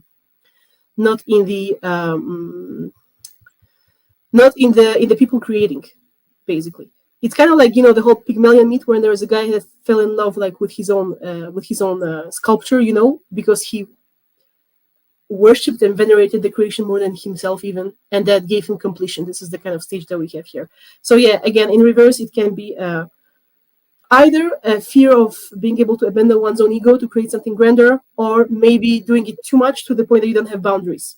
Let's say that you may have another negative card next to it that maybe means that you lose too much of yourself to a relationship, and you have forgotten that you have to love yourself too. Again, it all depends, you know. Anyway, moving on to the chariot, which is ruled by the South Node, we can kind of see how the card like is a very smooth evolution from the Lovers, where there is still a duality. And again, there's the masculine and the feminine polarity, the black and white. And that happens when, naturally, think how this works, where, let's say with the Lovers, it's a stage where you have created something beautiful, like a YouTube channel that has blossomed, let's say, right? Let's say you have 1 million subscribers, which is not even that much nowadays, actually, because it's more common than you think, you know, to get 1 million, which is, wow, the times have changed. Yeah, and in the chariot is kind of the stage where that creation kind of evolves by itself, and it evolves to the point that it becomes its own entity. Notice the flip polarity. In the Lovers, you kind of still have these people creating the creation, and in the 7, the creation is the one that's driving the chariot, the vehicle. So the creation gains its own life. This is what happens when, let's say, you're famous and your fan base has its own life, its own entity, it's its own being, right? And here, in a way, there is a certain need for not trying to control its direction, but keeping it on track. So here, it's basically the ability of your higher aspect, your animus, being able to reconcile maybe some sort of opposites within that creation to be able to lead them forward. To give you an example, let's say that, again, you have that fan base, and you have a fan base from 2 very extreme groups. So let's say right now I get a big fan base, and half of them are very religious and half of them are atheistic, and they just like hearing about spirituality from a more Gnostic perspective. And I have both on my channel, and ones are attacking the other, saying, you're wrong, no, you're wrong. And they interpret my words, my creations differently, because that's what they believe in personally. Here, as a creator, you have to be able to hold these reins and somehow let it go somewhere and maintain a course, basically. And you can see also how the creation here is more of in the Lovers is more of a gentle figure, because it's more in baby stages of creation. Here is more like a regal figure, where there is a certain authority in the creation itself, where this form that you created in the Lovers has gained seniority to the point that the form kind of drives itself. Now, to give you an example, ultimately what's going to happen is that even if, to go back to the example, even if there are malcontents, the ultimate focus of the fact that my channel is about spirituality and not about any dogma is going to win this kind of debate, because it's the truth of it. And that's why it's also ruled by the South Node, which rules the spiritual truth, is that if there is something real behind your actions, then that truth is going to become the driving force behind the situation. In real life, when this card like pops up in a reading, there's often a need to balance some sort of opposites, more than the Lovers, actually, because in the Lovers, the opposites are kind of still getting along. In the chariot, it's like, you know how you have 2 horses and one goes slightly left and you have to whip its ass so that it goes back to the center. It's kind of how it works. And then let's say you get this card in reverse. That can mean that maybe something you created didn't have enough of a spine, and as a result, it doesn't really have a track. Because let's say you have a channel, but you don't really have conviction behind what you're saying. You don't believe in what you're saying, or you don't have any like knowledge or facts, right? then at some point you just got to trip on your own ass because of the lack of preparation, right? So a chariot that's in reverse can indicate lack of preparation or a necessity to kind of like back up on your foundation, spiritual foundation, can be a warning. Or it can also be a tendency towards, again, lack of objectivity, or maybe trying to side with the white on the black side too much when you should really maintain some sort of firm course. And it can be also a lack of appreciation of your creation. Notice that here, if this creation here travels like kings used to travel, with horseback, and they had these kind of things that covered them because there was before trains and cars existed, right? So you had to use horses, and the ones who had the highest position were the ones who were protected always. Sometimes they even had like an entourage around them that would make sure that no one like shoots them with an arrow or something. So this is a dignified, protective stage of a creation. It can also mean that you don't give your own creations enough due or respect if it's in the reverse position. You want to say something, Kesri? Yeah, the visual. I guess I'm not super familiar with this deck. I can imagine in my mind I've seen the chariot in other decks where they give a side view and you can see that it's a moving, because the idea of a chariot is that it's going somewhere. And I can see from your description why they have this the way that they have it. And yet just looking at it, I wouldn't even see, if it didn't tell me it was the chariot, I wouldn't even know it was the chariot, because you can't see, like there doesn't seem to be anything connecting the Sphinx lions, who I guess are supposed to be the creatures that will pull what I assume has wheels. We can't even see the wheels on that. Do you want to speak at all to, have you seen it where they show the chariot moving, or?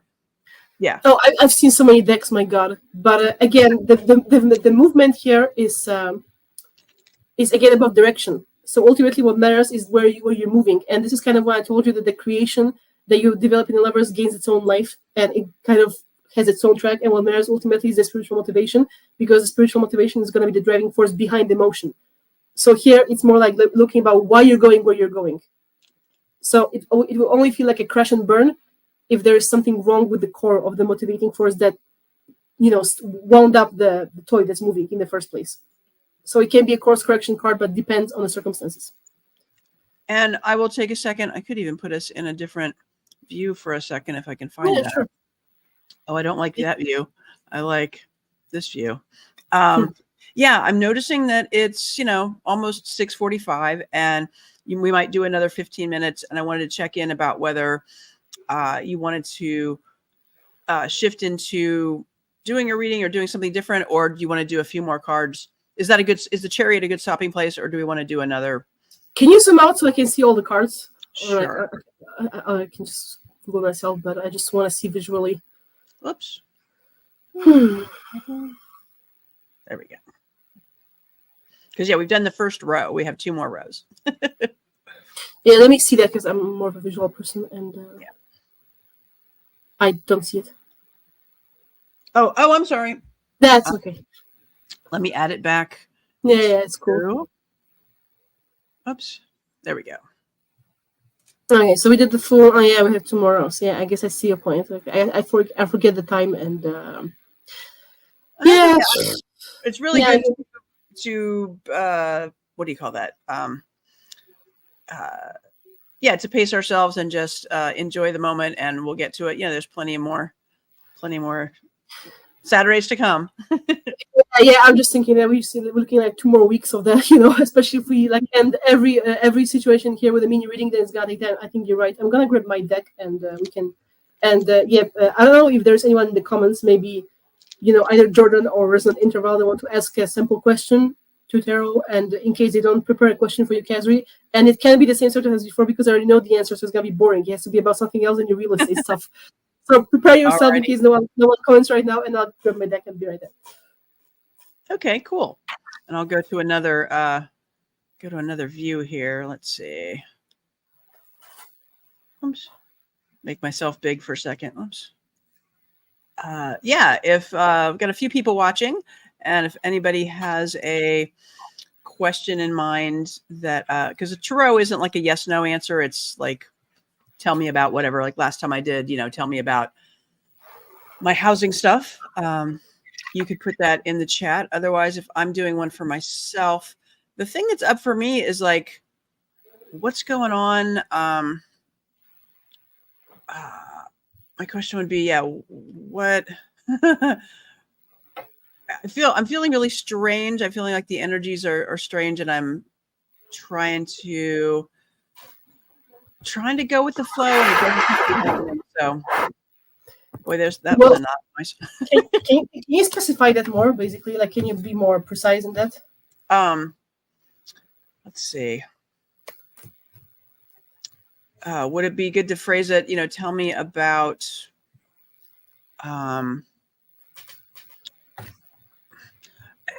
Yeah, in layman's terms, tell me about what's going on and what I can do to not slide any further into the strangeness of what's going on. Is there a better way to phrase that, or do you know what I'm talking about? You're in like, because the cards like you're falling on my lap, so they really want to talk to you. So whatever's happening, I'll figure something out, because like like I'm just still tossing them around on the desk, and they're like, they're falling, and they're like talking left and right. So I need to go another one. So even though it's hard to, because I tend to be resistant to everything, and so I don't. I occasionally get like a astrology reading, and I get a bunch of advice, and then I refuse. Part of me refuses to do any of the things. But I'd be curious about what's going on and how I can best handle the weirdness. And I would request that when you do, as you pull the cards and talk about them, maybe just for a moment, hold them up to the camera so that like. Okay, the deck I have. I don't have a Rider-Waite. I have like, a couple of decks that are really interesting. I can try to do it, but the imagery is going to be nothing like what we're learning, because I'm doing the classic thing. I'll show you. Okay. But yeah. Okay, so first of all, I don't know if this is helping. Like, for example, we got a Queen of Pentacles. I don't know if you can see this well. Whoops. Oh, and the other thing that'll be hard is that, there you go. Yeah. Like the background that I put up kind of like obscures it. That's okay, as long as you kind of put it in front of your face or your chest. Yeah, I can see it. It's showing up. Well, you can see that it's showing up. Okay. Yeah, it's like it's kind of vague and pixelated, and I think it's honestly, this deck is really pretty, but you can really see details on this. Like, you really look at it. Anyway, someone also asked a question in the comments. Wait, I'm gonna answer you guys right now. I'm gonna answer. Oh, Monica, I remember her in the previous live streams. Hi, nice to see regulars. Okay, so first of all. I'm seeing that the problem you have may be coming from some relationships. Like, you asking yourself this question, not because of yes, because I saw a piece of plastic from my deck distracting me. So you're asking yourself this question not because of yourself strictly, but because of some people that either are in your life right now or were in the past. Because we got a lot of cards, upright, that actually suggest that you yourself are doing quite fine. We got all these feminine figures. Like we got the Queen of Cups and the Queen of Pentacles, which means that you, by yourself, the way you're operating, you have the possibility, the gift of really having your shit together, both from a material standpoint and an emotional standpoint. So you kind of, the heart and the wallet, which is fantastic for a woman, right? That you're someone that's both equally grounded in her emotions and in the physical realm. And these are the cards that kind of, I feel, represent you. And they were in the upright position. But what I'm getting is a lot of reversals that talk about other people in your life. And again, that might have been past, might have been present. And these people, they were a negative influence on your life. And here, like, you see, we got a Queen of Cups in the upright position, but then we got the King of Cups that's reversed. So it's like, this can go back as far, again, you can't really see these cards, so there's no point. This can go back as far as father wounds, but it can also be, anyone. It can be a male friend, a male sibling, or an ex-lover. I don't know who that is. Or it could even be a woman with her masculine energies inside that hurt you. I'm sensing outside influence that has wounded you to the point that you now question yourself. This is where this comes from. Again, I don't know if this person is still in your life, or it was something in the past that just hit you to the point that you still kind of go over it, and it has put you on a certain tendency of behavior that makes you question yourself. But this is external influence that I'm seeing, especially because we also got the Two of Cups, which represents partnership, which we'll cover one day when we get to the Minor Arcana, which will be probably in a month or so. That means that you had some sort of partnerships that just were not good for you. And that doesn't have to mean that the person is bad. Maybe it was just not lack of compatibility, maybe just people that were not matched for your unique characteristics, and these partnerships, they have left a trace in you where they have made you question your own power, which is quite significant. Like if you do a basic reading and you get 2 queens straight away, which again they were falling on me, these queens, that's like a very nice, it's a compliment from the universe. It was kind of the universe saying that you have your shit together, basically. But again, you tend to not believe it because of maybe someone told you there's something wrong with you once. And the only positive thing that we have here is that we have a King of Wands, which can indicate that in the current reality, you can have support of masculine energies externally that is instead motivating you. So this might not be someone who, or the energy that you feel people in general might not be something that's emotionally nurturing, and you don't need that, because if you've got your own Queen of Cups and your own Queen of Pentacles, you're fine by yourself. But here you see that the King of Cups in reverse from the past is replaced by the King of Wands in the present. So that's kind of more someone who's like, come on, do it. It's okay, you're fine. Like a fiery motivator, someone that kickstarts you into knowing that you are able to do things. And this is the kind of thing that I'm seeing here. But quite frankly, if I was you, I would really rely on yourself more, and maybe like just cleansing the negative impressions more, because what I'm seeing here is that when you're by yourself, you're fine and you have no distortions. And then suddenly either the memory of someone else doing something comes in, and that's where the distortion comes from what they did or how it made you feel. And it's more like rely on the external energies more so for motivation or for a push, but be your own compass when it comes to your own grounded feminine energies. Be like really guarding your femininity, because you can have a tendency of just basically attracting some bad apples that just don't appreciate how much you have within yourself.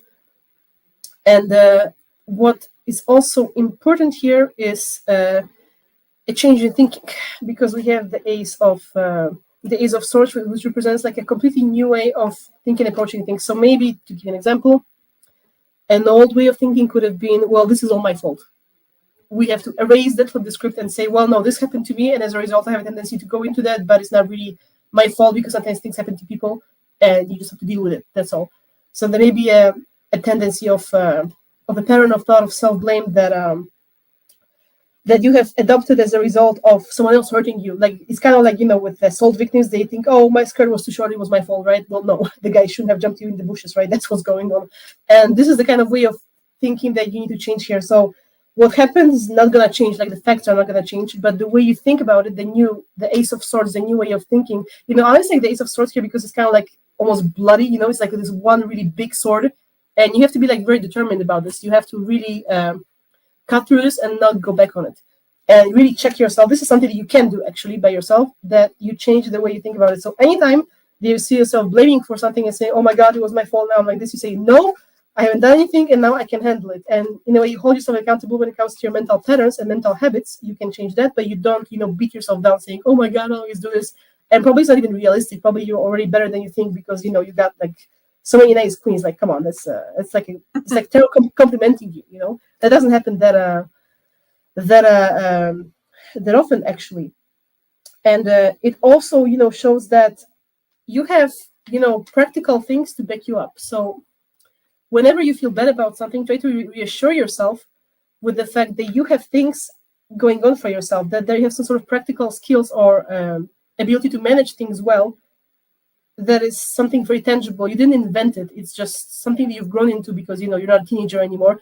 And then maturity is it's more of a minor thing because it's minor arcana, but it's something that you can also use to convince yourself positively that you're not just giving yourself an empty pep talk, but you have $1 million in credit card debt. You're someone that has something going on for herself, that you're a responsible person, and it's a real thing that is happening in your life. And you're also someone that knows how to build productive enterprises. I would honestly trust yourself more than others with these cards, because they all really point that that you are doing better than other people in your life, which is something that I've honestly seen happen. With people's charts, when you have like a lot of 12th house planets, then you kind of tend to be like unlucky in a way that you're like a spiritual bomb magnet. And I have one planet there. I know how that feels. Like this is like the first time where I have done something with somebody like you can't probably because you have a lot of 12th house too, where we're doing something normally. Like in the past, I was trying to work with several people in different situations, and they all were like doing things that were completely whack based on their own mental health problems. And I would look at this and be like, what's going on and who are you? This is not my problem. And as a result, I just, it really has pulled my life back, because I was trying to do something where I felt like, the more the merrier, and it just, didn't really work. So I know how you feel personally. And this kind of points to the same situation. And you're older than me, which means you probably have like more years of baggage in that department, and that can really go to your head. And you're thinking there's something wrong with me. No, this says there isn't really. However, if you do keep allowing for this to get into your head, at this point, it's going to be your problem. You have to you're responsible for your own healing. So it's more like you're responsible for the trigger, the event, and but you're responsible to do with yourself for what happened. And also, with the Knight of Wands in reverse, I feel like there was some sort of maybe heated words that were exchanged. So someone might have really messed up by saying something they didn't even mean, but just saying it to you in the heat of the argument. And this is the kind of thing where you had an argument 20 years ago, you still remember it. Because something might have been so mean and so bad to you, it can like I said, originate in childhood, that the person didn't think twice when they said that, and they already forgot it, but it has left a wound in your heart. How to give you a good example? I don't have a very good relationship with my father, and when I was younger, I was a teenager, he told me, thank God that you're smart, because you're not pretty enough to get anything in the world with your looks. And when your father says this to you, it's like, I don't even care that much, because my life is all about something else. And I was like, wow, I wasn't even trying, and this is what you tell me? Like, I actually even look like you. Do you hate yourself? And I'm sure he doesn't even remember that he said that. And if I told him that, he'll be like, oh, I didn't do that. But this is something that I still remember that he said to me, And the irony is that actually, even though I wasn't looking for it because I'm more about my goals, that I ironically changed my life due to marriage, which is like everything he said completely didn't come true, because the opposite happened, even though it wasn't even what I wanted. So you can see how the kind of things that people say they hurt our self-esteem, and they're not even real, because the universe has its own plan for you, right? But this card indicates that you may have a lot of these kind of words that stay in your head, and this is what tortures you. So that can, by now you may not even be able to mentally find it, but emotionally you feel the repercussions. So you should maybe start digging and trying to cut off these things and look for the source. And really be cutthroat with that. Don't even try to do it, because sometimes there are just people in our lives that we just can't possibly agree with. And from the other card that we have here, some of these people that were there are people that should be on your side, but they have betrayed your trust. And that can also be when people betray our trust, we don't trust ourselves anymore. It's kind of a mirroring experience. It's not very nice. And then we don't trust our own feelings or our own skills, our own expertise. But it's not yourself that you don't trust. It's the other person. Is you carrying that wound. You have so many cards here that talk about wounds from the past. I don't even know where to begin. So quite probably you may not even have these people in your life anymore. But some of these cards, they repeat themselves a lot on levels mental, emotional. It's very, it's very. They're repeating. When I see so many repeating patterns in cards, it's a sign. It talks about something for a reason. However, this is actually saying that you are very determined, and you will totally have the ability to work through this. You don't need to you don't need to let this stop you. That you completely have what it takes, and it's kind of you should swat it like a fly. You shouldn't worry about it, because you have so much power compared to the situation. So it's kind of saying the problem is not even as big as you think. And then once you get into it, you're gonna be like, you know what? This was so stupid. Why do I, ruin my daily life over something that this asshole said 30 years ago? He's never worth my time. When you're done with this, is how you're gonna feel, basically. But you have to first look at it in the first place. Kind of taking out a flashlight and shining on the monster under the bed, and you find out you just dropped the sock there, and maybe the wind was blowing and it was moving, but there was nothing really serious. Or maybe this person is just a petty hater. It's not that important, basically. I think that was kind of insightful enough. Yeah, that was very thorough, and thank you so much for that. It could the stuff in the past could be my dad, or it could be others, and I will let it ruminate. I might watch this again and see what comes up for me. I'm excited that Monica Starr is here and has asked for a reading. Can you tell me about a potential move?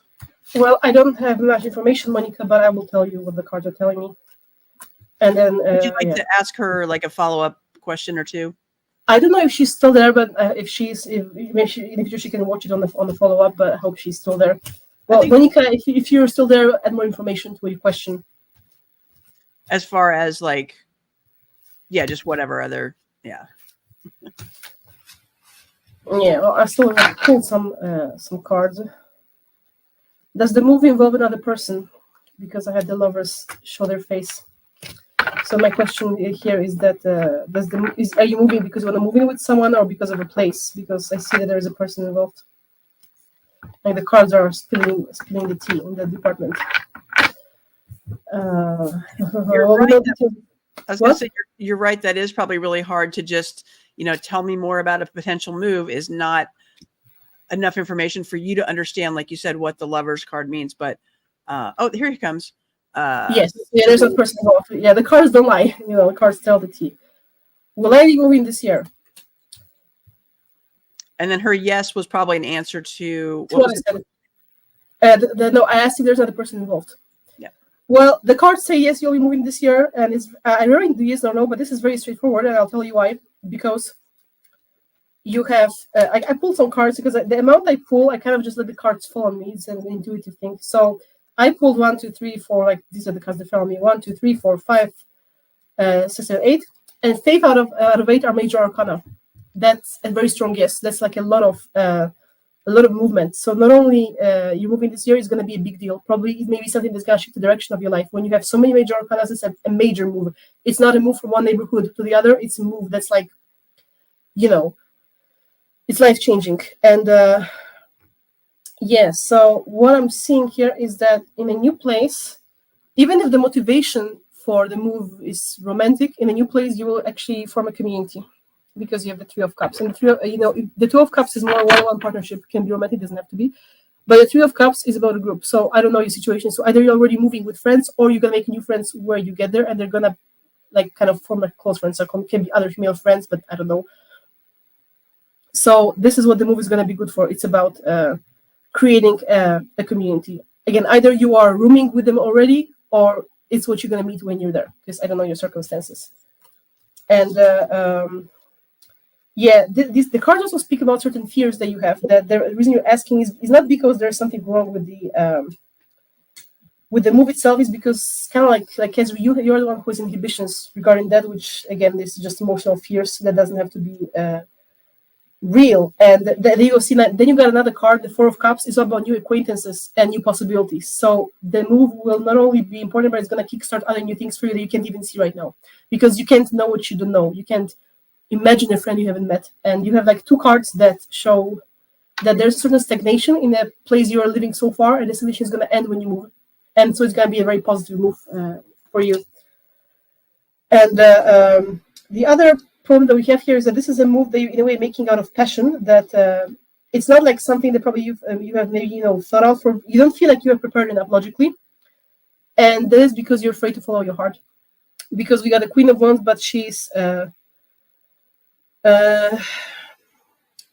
more reserved. So there are 2 possibilities here. Either you yourself are afraid to follow your heart and follow your passion, or there's some other female figure, maybe like your mother or your grandmother or some authority figure that is questioning this and she's making you feel bad. So let's say you're young and you live with your mom so far. By the way, it is a disclaimer that if you're not American, in Europe, it's very common to live with your parents even as an adult, because you work and basically you don't waste money on rent if you have a job in your town, because unless you are moving in with a partner. So the rule is you move out if you either live kind of in a shithole area and you have to move to a big town to get a degree.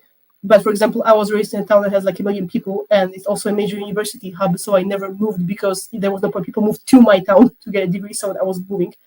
And people who are from that town, they would do the same.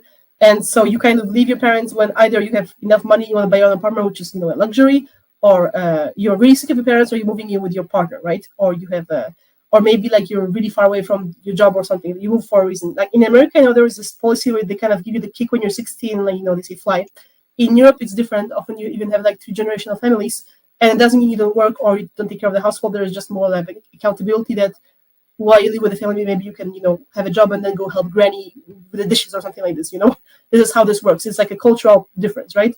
The only issue is that maybe when you have like this old bachelor that's like 50, and doesn't do anything, and his mom still cooks for him, and he doesn't know how to wash his own underwear. That's a problem, But that's that's not a nationality thing. It's more of a personality problem, right? But here, what we can have is more of a stricter older female figure that's kind of cutting you, trying to spread your wings, and she's cutting them down because maybe she's anxious to let you go. So let's say you're 25 and you're moving out for the first time with your boyfriend or friends, and your mom says, "No, don't go," and that can totally happen, my mother happens to have passed away, but before she died, I wanted to move out, and I was 20 at the time, so I was young but not that young, and she had a big issue with that. She was like, "Where are you going?" This is kind of how we can be in those close families. So this is kind of what I'm seeing here, that maybe there's someone whispering in your ear that you shouldn't go, and that has gone into your head that you don't even see the possibilities that you have here, which are very positive, actually. So don't listen to that person, and don't let that. I would say, actually, because this person may be under your skin so much that you may not even be able to listen to your passion. So that's why we got the Emperor. You have to follow your logic here. This may be a very logical thing to do. Maybe it's like good financially or something, and that should be your guide. And it may be something that's natural consequence, because we also have the Chariot in reverse. So I don't know if you were there when I was showing the meaning of the card, but this is like a prime example here of the Chariot in reverse. Is that, let's say that the initiation was the lovers, the relationship, right? And then the natural progression of the relationship is that you fall in love, and then there's the move, and the movement is the relationship taking its own course forward. And here you are afraid to take this next step because the Chariot's in reverse. Prime example of one card was upright, the other one was reversed.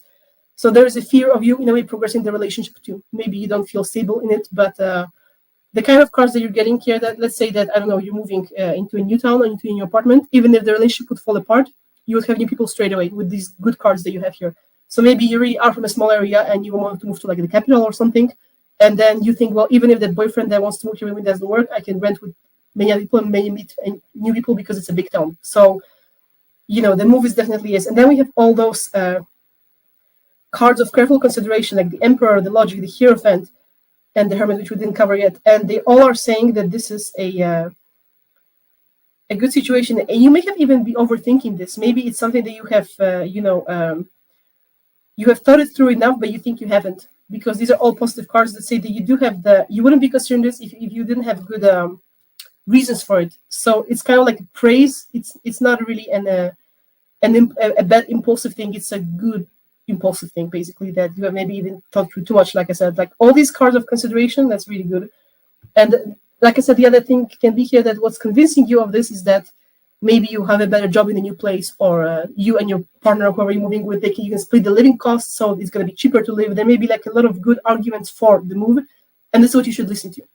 And whenever your heart and your fear creeps in that says no, it's probably bad conditioning, so you don't listen. And then you got the Fool too, which if you've been listening today, you know that it's in the upper position.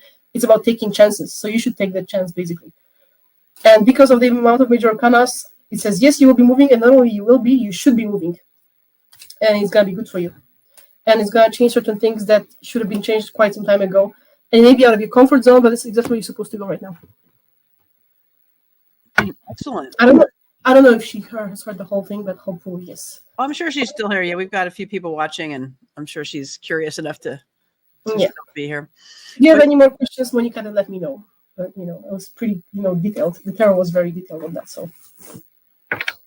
Yeah, well, we can give her a 30 seconds or so if she wants to sort of ask a follow-up. Otherwise, we'll start wrapping up. There we go. Well, she says awesome. Well, you're welcome. Dzięki. Nie ma za co. Because we're both Polish, so Polish. Yes. Yeah, and so I'll just remind everybody that Making Spirituality Real is you go to, I'm going to actually edit that, because Yogoda also goes by Jade online, but maybe I'm turning the tide. I'm a real fan of people, having one name and kind of sticking with it. And Yogoda is not that hard. It's just spelled with a J, and you have to pronounce it like a Y. Otherwise, it's very, 3 syllables is not that bad. But anyway. I look to my neighbors whenever I go to play with Scott and do pickleball.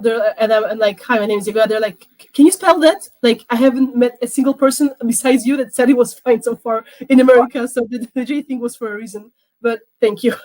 Yeah. Well, and then theoretically, I guess we'd have to look at the see, I'm fixing this. G-O-D-A. There we go. Oh, there we go. And then I have to take out a word or number. There we go. Because I think when you spell it for people and then you just let them know, the J is a Y and J-A-G-O-D-A. Oops, there we go. Put it back on the screen. Your holistic healing practice. You do spiritual coaching and astrology and Reiki healing and tarot. And I guess we'll be back for the next few Saturdays focusing on tarot, which I think is a good one. I this is the only tarot that's happening on this channel, so that's really good. And Linktree / Making Spirituality Real is a good place to find all the things. We are also and it took off the Y on the reel. There we go. I appreciate anybody that wants to subscribe to this channel if you're not, and you go to this channel, and other banners as we're going out. I took my Hecate's network thing down, so I could put that back up over here. I'm really fumbling. Yeah, my webpage is hecate.com. And the calendar of events, which is on Meetup, is a good place to see, you can see the whole month, or you can see what's coming up. And we're on here on Saturdays. And then tomorrow, Jordan and Jonah and I will talk about, I guess we're doing stories and experiences again, but we have kind of a consciousness focus, and I really enjoy those. We don't have a huge audience, but there's usually a few people watching. And yeah, that's probably all I need to say. I feel like I'm a little off my game. We have a thank you so much, Monica. You get a short videos with Reiki healings are so cool. So yeah, check those out. Yeah, you can find it both on this channel and on my TikTok, because I repost the same thing on TikTok and YouTube. And honestly, I kind of really let my creative side out with TikTok, because I mostly focus on astrology writing. But with TikTok, first I feel like the Reiki thing coming, and then they have all these effects. And people actually say that, for more views, you don't have to concern yourself with it. But, I don't care. I have so much fun doing it. There are all these nice colors and stars. And my inner 5-year-old is having fun. And people say it looks pretty. So honestly, I don't care. It's just, the whole art form is part of the content. And it comes from, from the heart. So I'm happy that someone appreciated it. Thank you. Yeah. And that feels like the best important best way to roll with things is just follow your passion, and if that's what you're excited about. I don't do TikTok myself for various reasons, but wherever you feel the excitement, let's go there. And I will start.